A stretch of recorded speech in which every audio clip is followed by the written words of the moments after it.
Oy, kumilos ka na, chairman. Di ba? Kung pwede lang batok-batukan to ni Marcoleta eh. Oy, magising ka na, Senator Pinky. Ang tagal mo nang natutulog. Baka daw umabot ng 1,000 pages yung gagawin nilang report. Eh ano naman? Ang importante, sigurado ka. Ngayon, may issue na naman siya dito kay Marcoleta. Kasi si Marcoleta, alam naman natin, laging talagang pinupuna itong ginagawa ni Senator Ping Lacson at ginikising yung katawang lupa nito ni Ping Lacson. Oy, kumilos ka na, chairman. Di ba? Kung pwede lang batok-batukan to ni Marcoleta eh. Diyan sa Senate eh, di ba?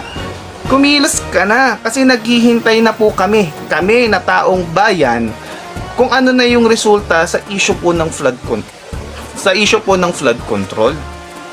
'Di ba? Wala eh. Wala siyang kagaya na sinasabi niya, walang overall mastermind sa kabila na maraming pinangalanan. Etong si Orly Gutesa, etong si Diskaya na nagko-collaborate ha.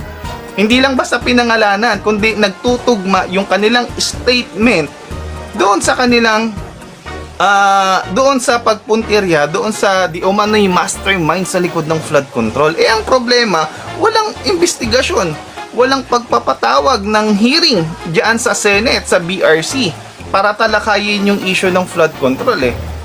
'Di ba? Sabi ni Aqua Girl, batok-batokan tapos sabay linya ng hindi sana sisikatan ng araw. No, 'di ba? Eh alam mo naman natin, paboritong artista nito ni Senador Marcoleta, itong si FPJ. Kaya pansinin niyo yung boses ni Marcoleta, boses FPJ, no? Yung hindi ka nasisikatan ng araw.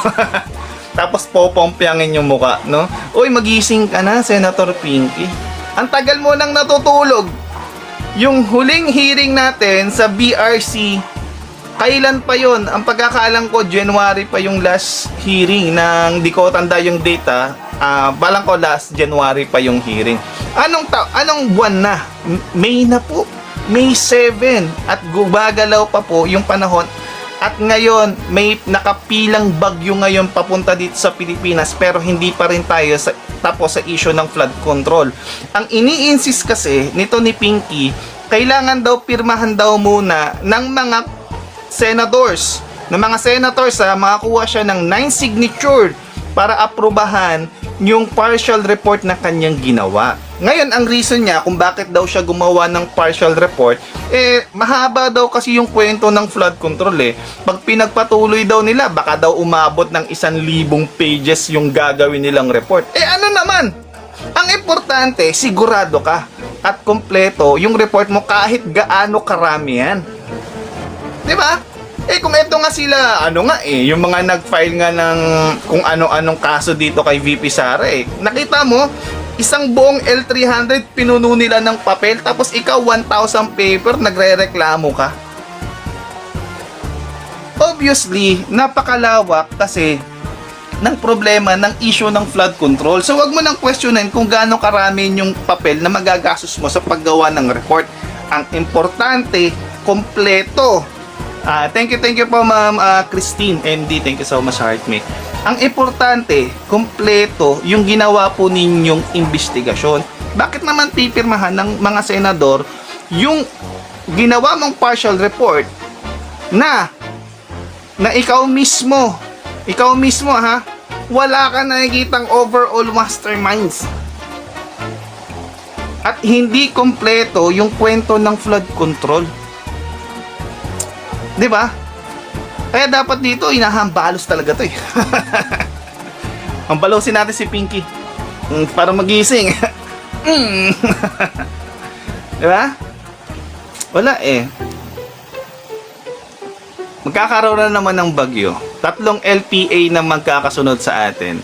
Pero yung issue ng mga ghost projects ng flood control, wala pa rin. Alam mo kung bakit tayo eager malaman yung issue ng flood control?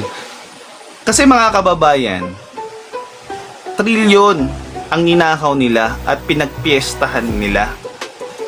Maraming tao, mga kababayan natin, na nawalan ng buhay, nawalan ng hanap buhay, 'di ba? na pinsala yung kanilang buhay mismo. 'Di ba? Tapos kung paano mo tinatrato yung investigasyon ganun-ganun na lang. Ano bang problema kung ipagpapatuloy yung investigasyon ng flood control na hindi ka pa kompleto doon sa pirma ng partial report mo? Pwede mo namang ipagpatuloy yan kahit hindi kompleto eh. May rules ba ang Senado? May nilalabag ba kayong rules diyan sa Senado? No? I thank you po, slow burn, no? May rules ba kayo diyan sa Senado para kapag hindi pinirmahan yung partial report ay hindi pwedeng ipagpatuloy yung hearing sa Blue Ribbon Committee? Walang ganong rules. Ikaw lang yung gumagawa ng rules mo sa sarili mo.